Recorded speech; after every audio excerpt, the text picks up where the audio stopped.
Muy buenas noches.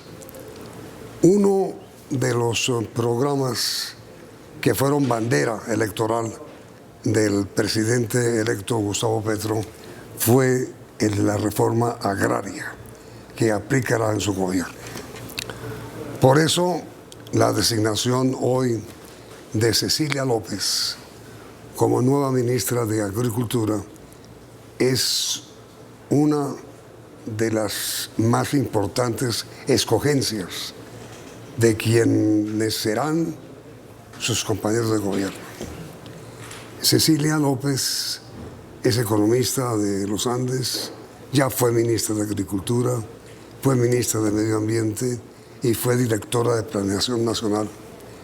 Fue senadora y fue precandidata presidencial del Partido Liberal. Esa ya es nuestra invitada de esta noche. Durante el pasado, señora ministra, usted creó la política para la mujer campesina y durante la campaña el presidente Petro habló mucho de eso, de robustecer a la mujer campesina. Inclusive dijo que parte de la reforma al campo que él tiene ideada tiene como base el estímulo a la mujer campesina. ¿Cómo va a ser eso, ministra? Pues mira, yo creo que en este momento la mujer campesina está en la escala más baja en términos de situación social, muy lejana de la mujer urbana, que ya tiene una brecha con los hombres. Y la mujer campesina ha salido de la actividad agrícola, porque no ha tenido el apoyo ni en propiedad de la tierra, ni en acceso a las transferencias de tecnología, y está mucho en servicios, en condiciones muy precarias. Entonces yo sí creo, y el presidente electo lo ha dicho, la mujer va a ser eje de esta reforma rural, de esta nuevo posicionamiento del sector rural que lleva varias décadas de capa caída.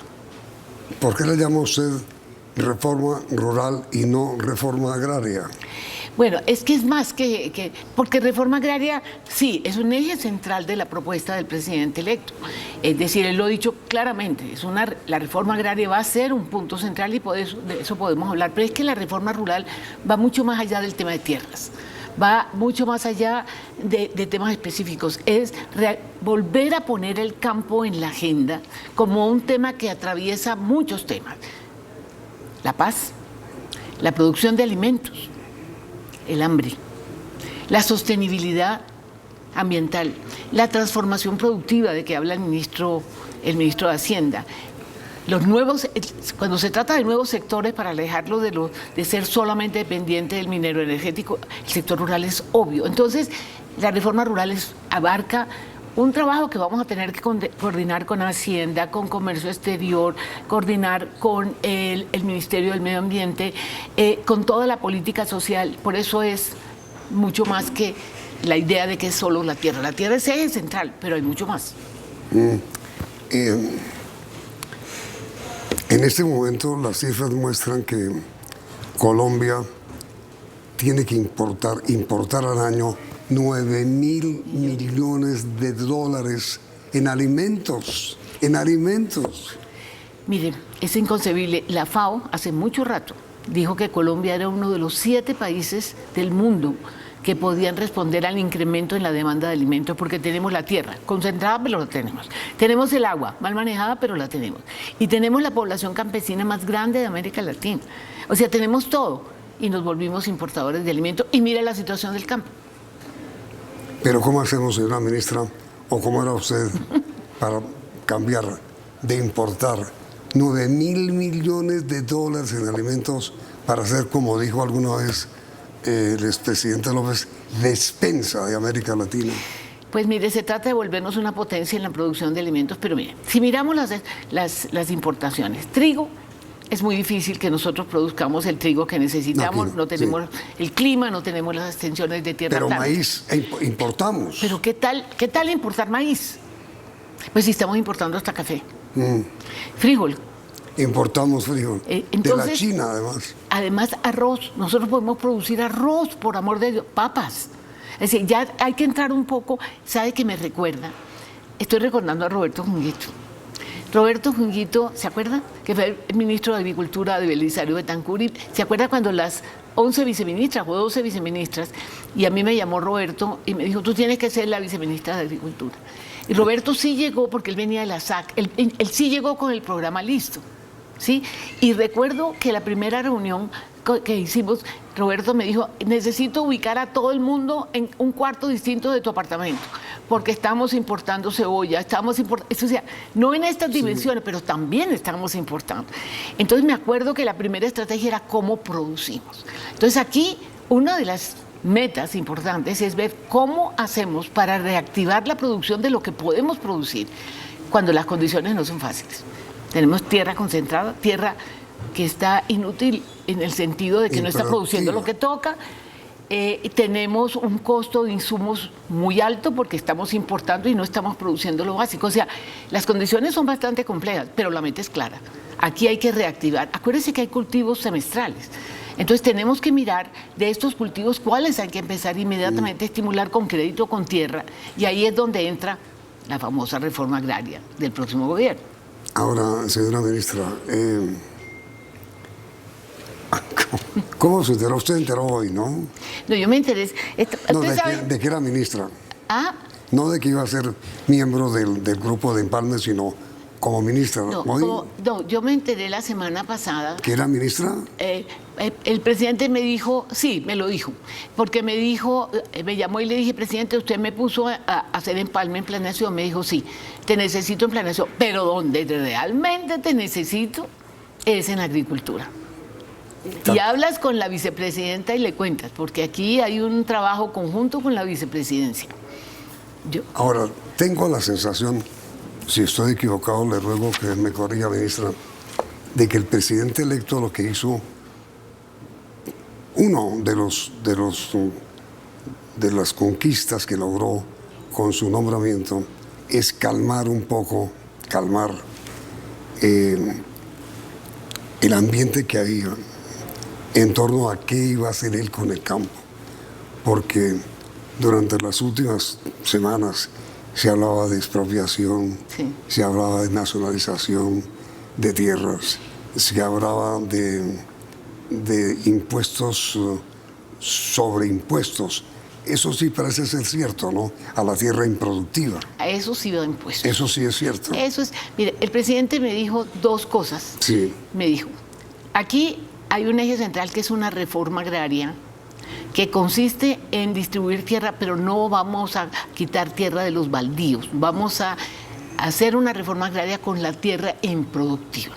La tierra fértil, pero improductiva. La tierra fértil, pero improductiva. ¿Y eso cómo se va a hacer? Comprándole la tierra a los que no están dispuestos a sufrir el proceso de volverla productiva, porque es que está la otra pata de esta cosa, que es el impuesto, que es el catastro, sí, porque ese nuevo catastro que va a subir los impuestos. Entonces mire lo que le pasa a quien tiene la tierra improductiva, el que tiene una cabeza de ganado cada hora, como digo yo, en tierras como la región Caribe, que yo conozco muy bien, que son muy productivas. Tiene varias alternativas. O vuelve eso eficiente, acuérdense que la ganadería puede ser eficiente, es muy importante para el país, ¿sí? Pero puede hacerlo de una manera que no tiene que usar estas extensiones inmensas de tierra, sino puede hacerlo en sistemas que ya están inventados. Los sistemas silvopastoriles para la ganadería están inventados y creo que ya hay ensayos. Pero eso reduce el tipo de tierra que necesitan para una ganadería productiva. El resto, ¿qué puede hacer? Si es muy productivo, puede pagar los impuestos del nuevo impuesto multipropósito, ¿sí? Si no, lo vende al Estado. ¿De dónde va a sacar la plata el Estado? Pues vamos a ver cuánto nos da el catastro. Acuérdense que los impuestos de la tierra son ínfimos hoy. Y eso se acabó. Y eso no lo alimentamos nosotros. Eso viene, lo que pasa es que vamos a acelerar el proceso de que la gente pague en los sectores rurales el impuesto que toca. Lo que usted quiere decir, señora ministra, es, mire, terminó la época de la tierra productiva que no produce. Ese es el eje de la reforma agraria.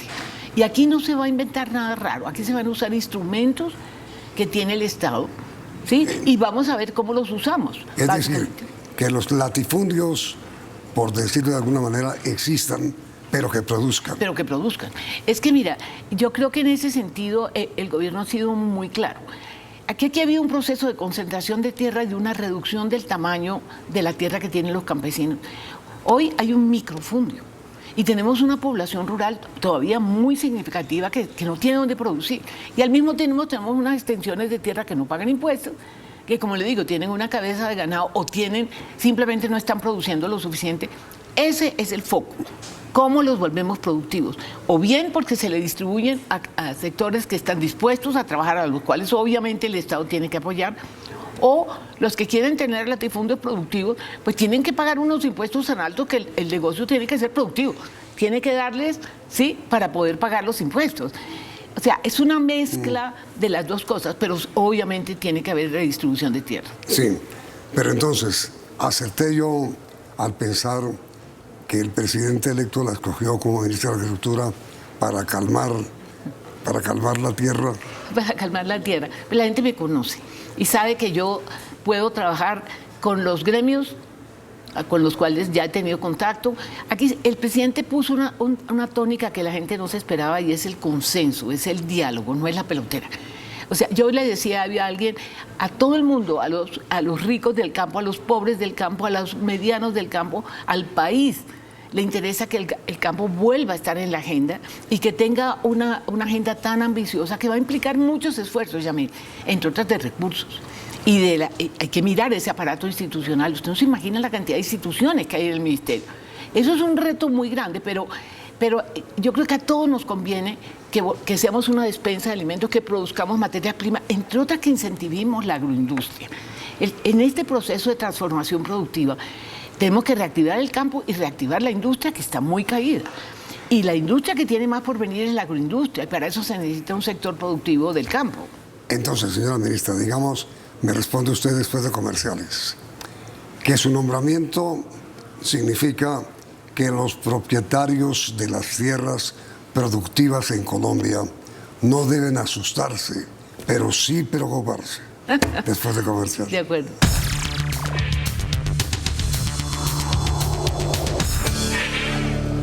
A ver, ministra, no asustarse los dueños de la tierra, pero sí preocuparse. Y yo le agregaría ocuparse, es decir, volverla productiva. Sí. Ayudarnos al propósito de hacer del sector agropecuario un sector productivo, que sea una potencia de alimentos, podemos ser. No solamente para sustituir importaciones, alimentar a nuestra gente, sino exportar, generar divisas. En esa tarea debemos estar todos. Eso es ocuparse, todos. Es decir, el anuncio claro del presidente electo y que usted debe ejecutar como ministra es: o la tierra productiva produce o viene una carga impositiva que no la van a soportar. Sí, pero también existe la posibilidad de venderle al Estado la tierra. Por eso, si no la quieren poner a producir, véndanla. Véndala. No la expropien, pero véndanla. No, véndala, se le paga lo que permite. Aquí hay una cosa fundamental. Recuerden la frase del presidente electo del día que fue elegido. Aquí vamos a hacer capitalismo, lo que se va a acabar es con el feudalismo, y el feudalismo está en el sector rural, que son esas grandes extensiones de tierra que dan por político, que no rinden, que no pagan impuestos, mientras hay una cantidad de gente que no tiene tierra y que necesita y quiere producir. Le voy a hacer una pregunta que si le molesta al presidente excusas. ¿Y si me molesta, qué hago? Mire, usted acabó con el IDEMA. Ah, sí. Y el presidente electo anunció en su campaña que una de las cosas que hará es corregirlo a usted, es decir, resucitar al IDEMA. Pero le voy a contar por qué acabé con el IDEMA. A ver. Porque se lo estaban robando. Y estoy dispuesta a sostenerlo porque por eso llegamos a esa triste decisión. ¿Cómo fue eso? No, mire, era una cosa impresionante. Es decir, ya no teníamos manera de controlarlo. ¿Pero cómo se lo robaban? No, yo no me acuerdo exactamente, pero sé que había un flujo de recursos por fuera de las políticas y no estaba cumpliendo su papel. Nos inventamos el almacenamiento, pero resultó, y eso sí lo reconozco, el almacenamiento se fue para los sectores de altos ingresos en el campo. Entonces, a mí no me disgusta. Es decir, yo estoy dispuesta, estoy muy abierta a ver si podemos, porque yo sí veo si podemos volver a crear un un mecanismo similar. Pero tenemos que aprender de la lección que allí salieron una cantidad de recursos, que esa fue la decisión. La decisión no fue porque no quisiéramos comprarle las cosechas. Mire, ¿qué tal lo que teníamos acumulado en los silos llenos de gorgojo? Sí, es que nadie se acuerda de lo que era el diagnóstico, eso estuvo muy mal manejado. Hubo una época muy buena, cuando yo estaba de viceministra, me acuerdo que el IDEMA cumplía su papel, pero cuando llegamos ya de ministros y encontramos, recuerdo los silos con arroz con gorgojo, eso me acuerdo todavía. Entonces me parece que yo no me estoy cerrada a la idea, yo sí creo que se necesitan mecanismos para ayudar a los campesinos, para garantizar cómo se manejan sus cosechas, pues de granos fundamentalmente, que era lo que hacía el IDEMA, pero también tenemos que aprender la lección. O sea, de ahí se necesita un manejo transparente, eficiente y no cometer los errores que llevaron a que tuvimos que cerrarlo. Que llevaron a que usted lo acabara. Yo lo acabé y me acuerdo que en eso me acompañaron varios ministros porque estábamos desesperados. Porque el IDEMA no era lo que debería ser. Es que el concepto del IDEMA es el que se necesita, pero aquí se perdió eso. Hubo un manejo muy politiquero en el mal sentido de la palabra. Y yo me acuerdo, pues es que, te repito, veo las imágenes de los silos llenos de arroz, llenos de gorgojos. ¿Qué hacíamos? Estamos perdiendo las cosechas y al mismo tiempo había flujos de recursos que no se aplicaban. O sea, yo creo que no está resuelto el sistema de comercialización, eso es cierto. Estoy totalmente abierta a encontrar la solución. Porque es que lo que uno ve, ese es el gran problema del campo. Cuando hay una superproducción de arroz, los campesinos terminan perdiendo toda su inversión. Sí, es que lo que te digo que fue que eso que nos inventamos del subsidio al almacenamiento, que creí que era una solución, pues me equivoqué. Y nos equivocamos como gobierno porque eso funcionó para los grandes productores, pero no para los pequeños. Pero yo recuerdo, señora ministra, que el IDEMA fijaba unos precios de sustentación. Sí, de acuerdo. ¿Y eso no funcionó? Es que yo no tengo todo el panorama, pero yo me acuerdo que la desesperación era ver perdidas las cosechas, no ya en manos de los campesinos, pero en manos del gobierno. Unos hilos que no estaban funcionando y unas denuncias de corrupción. Eso me acuerdo perfectamente. Pero eso no quiere decir que en ese momento no teníamos alternativa y como digo, creímos que el subsidio al almacenamiento nos iba a funcionar. Pues no funcionó. Y yo creo que sí hay que volver a mirar cuál es el mecanismo de negociación con los campesinos en el tema de granos. Yo sí creo que eso es porque el IDEMA era para eso, no para productos perecederos, sino para granos. Miremoslo. Y si el presidente está de acuerdo, lo miramos. Yo creo que tenemos problemas serios que tenemos que resolver con la comercialización, sobre todo el pequeño productor. ¿Y cómo hace, señora ministra, para acabar, que es otro de los programas del presidente electo, para acabar con la informalidad en el campo? Ay, Dios mío. Ahí tenemos un campo al que los salarios, ha habido toda clase de discusiones, las misiones de empleo siempre recomiendan que entonces se pague por horas. No sé. Yo creo que ese es un problema que no está resuelto. Y además tenemos un campo sin seguridad social. ¿Cuánta gente en el campo tiene pensión? Eso no existe. Y ahora que se va a hacer una reforma pensional, que obviamente compete a otro ministerio, ahí tenemos que presentar cómo hacemos para que a los campesinos se les pague lo que corresponde, pero cómo aumentamos la productividad también. Acuérdense que el sistema educativo tiene una brecha rural muy grande. O sea, es que el campesino finalmente es el producto de dos políticas, toda la política social que tiene una brecha entre el campo y la ciudad muy grande, ¿sí? En lo único que hemos avanzado, y eso hay que reconocerlo, es que tienen cobertura en salud. Hoy el campesinado tiene una cobertura en salud que no tuvo antes. Eso es cierto, eso es un avance, pero en términos de educación, la brecha, y ahora con la pandemia se volvió gigantesca. De educación y de pobreza, es decir. Claro, y entonces ahí te hace el tema de la productividad. ¿Dónde rompe el círculo? Si tienen baja productividad porque tienen baja educación, están desnutridos, etcétera, y usted tiene un sector empresarial que todavía es pequeño, pues sí tenemos la caña de azúcar, tenemos la palma, tenemos las flores, el banano, ahora el aguacate, pequeño. Pero ¿cómo hace usted? ¿Dónde rompe el círculo? Para que le cumplan la ley laboral, tiene que responder a la productividad, ¿sí?, de la mano de obra. Pero esa productividad en este momento tiene el freno de una brecha, por ejemplo, en educación muy grande y en condiciones de vivienda, en todo eso. Ese es un tema de los temas críticos. ¿Qué vamos a hacer con el poco empleo formal? Porque es que el grueso es informal. Pero mire, señora ministra, usted fue directora de planeación y sabe muy bien que la gran dificultad que tiene el campesino con sus cultivos es que no tiene comercialización. Pero no tiene vías. No tiene vías. No tiene asistencia técnica. No tienes, no, pues menos. No tiene el flujo de crédito que necesita. Mira, uno de los temas que me puso el presidente, que me parece que es importante que el país sepa, es que vamos a mirar todo el aparato bancario alrededor de la agricultura. Vamos a mirar todo el tema del flujo de recursos de crédito, del apoyo de los bancos que antes estaban en el sector agropecuario y ahora están en el Ministerio de Hacienda. ¿Se acuerda que se hizo un gran consolidado de muchos bancos? Lo hizo el ministro Carrasquilla. Pues yo quiero entender eso bien, pero el presidente sí quiere fortalecer el sistema bancario del Ministerio de la Política Agropecuaria. ¿Sí? Pero a ver, es que el presidente anunció durante su campaña que el crédito bancario para el campo debería tener 0 intereses. Él lo anunció. Eso lo tenemos, obviamente, pues él lo anunció, tenemos que mirar cómo se hace, porque sí hay subsidios, hay muchos subsidios. Lo poco que he alcanzado a oír en el empalme, esos subsidios hay que enfocarlos de manera en que tampoco uno puede quebrar los bancos, ¿sí? Entonces hay que mirar cómo hacemos para que no tengan tasas de interés tan altas, pero al mismo tiempo haya un flujo de recursos que permita que haya el suficiente crédito. Entonces, el tema bancario para el agro es un tema crucial. Yo no tengo respuestas en este momento, tengo que oír exactamente las metas que propuso el presidente y ver cómo las implementamos. Ahora, señora ministra, yo no sé por qué, perdón, no sé si usted lo sabe, por qué la banca agropecuaria se acabó, el banco cafetero se acabó, el banco ganadero se acabó, banca agropecuaria hoy no hay. Pues ese es el lío. Y uno de los temas que sí me planteó el presidente claramente es que tenemos que volver a darle al sector agropecuario el sistema bancario que le garantiza el flujo de recursos. Sí. Y eso es para los chiquitos, para los medianos y para los grandes. O sea, pero para los chiquitos son los que menos acceso han tenido. ¿Pero cómo se hace? Pues mire, por lo pronto vamos a mirar qué ha pasado, por qué la banca se debilitó tanto. ¿Qué pasó con el flujo de recursos para el campesino? ¿A dónde están yendo los créditos? ¿Sí? ¿Y cuál es la situación de los bancos? Es que ahí tenemos que mirar todo el sistema de crédito, cómo está el flujo de recursos.